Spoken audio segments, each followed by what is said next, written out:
পিতাকে দাও দিয়ে কুপিয়ে হত্যা করে গ্রেপ্তার হল পুত্র। ঘটনাটি ঘটেছে রানাঘাট কুপার্স ক্যাম্প ১০ নম্বর ওয়ার্ডে। স্থানীয় সূত্রে খবর, রাত ২:৩০ থেকে ৩টের মধ্যে ঘটনাটি ঘটেছে। জানা গেছে ছেলে বিভিন্ন রকম নেশা করে এবং কোনো কর্মের সাথে জড়িত নয়।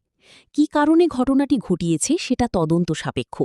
তবে স্থানীয় বাসিন্দারা প্রশাসনের কাছে এই অপরাধীর চরম থেকে চরমতম শাস্তি কামনা করে। এই ঘটনার প্রত্যক্ষদর্শী মৃতার ভাই ও স্থানীয় বাসিন্দারা সাংবাদিকদের মুখোমুখি হয়ে ঠিক কী জানালেন শুনে নেব। রানাঘাট থেকে সন্তুদের একটি বিশেষ report, Ranaghat live news Bangla, Ranaghat. হ্যাঁ, আমি ঘরে ঘুমিয়ে এসেছি। তা ওই কখন আমার দাদাকে কোপাচ্ছে আমি তো দেখি নাই, কখন মারছে আমি দেখি নাই, ঘুমিয়ে আছি। পাকার আওয়াজ ছিল, আমার ঘরে আটকানো ছিল। তারপরে ঘর থেকে দৌড়ে আসছি, আসে দেখি আমার দাদা বডিটা অনেকক্ষণ আগেই মারা আছে।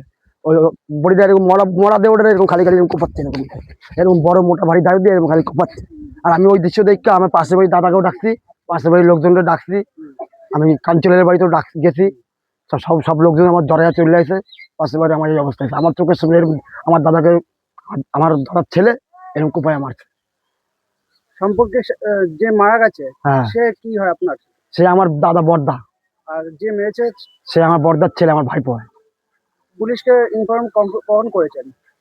তখন রাত্রে 3টের সময়। আর কেউ দেখেছে আপনার সাথে? আমার বৌদি, দাদারা সবাই, আমি পাশে আমার দাদা সবাই, আমার 3টা ভাই এক বাড়ি থাকি, সবার ঘর আলাদা আলাদা। আপনার দাদার নাম কি? কোন দাদা যে মারা গেছে? সে মারা গেছে গৌতম সমুদ্র। আর যে মেরেছে তার নাম কি? তার নাম গোবিন্দ সমুদ্র। আপনার নাম কি? গোবিন্দ সমুদ্র। হ্যাঁ, আপনার নাম কি? আমার নাম কালু সমুদ্র। আমি রাত্রেবেলা ঘর থেকে টের পেয়েছি যে এরকম শব্দ হচ্ছে, কোপানোর শব্দ হচ্ছে। তারপরে আমি বেরোইছি, বেরোয় গিয়ে দেখি যে কোপানো অলরেডি হয়ে গেছে। ওই পিঠের উপরে বসে আছে, আর বসে থেকে তখন আর কি দাও দিয়ে কোপাচ্ছে। তারপরে আমি দেখি, তারপরে ও কি করলো, যখন আমাদের বাড়িতে ও আসলো তখন আমাদের সামনে এসে এইভাবে দাঁড়িয়ে এসে তারপরে ওর মা এসে আবার ওই রক্তগুলো ধুয়ে দিল।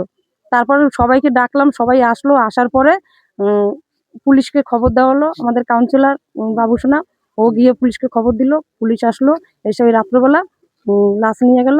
নিয়ে যাওয়ার পরে ওই মা মেয়ে ওদেরও নিয়ে গেছে, ছেলেকেও নিয়ে গেছে। আনুমানিক কটার সময় ঘটনা ঘটেছে? এটা 2:30, রাত্র 2:30।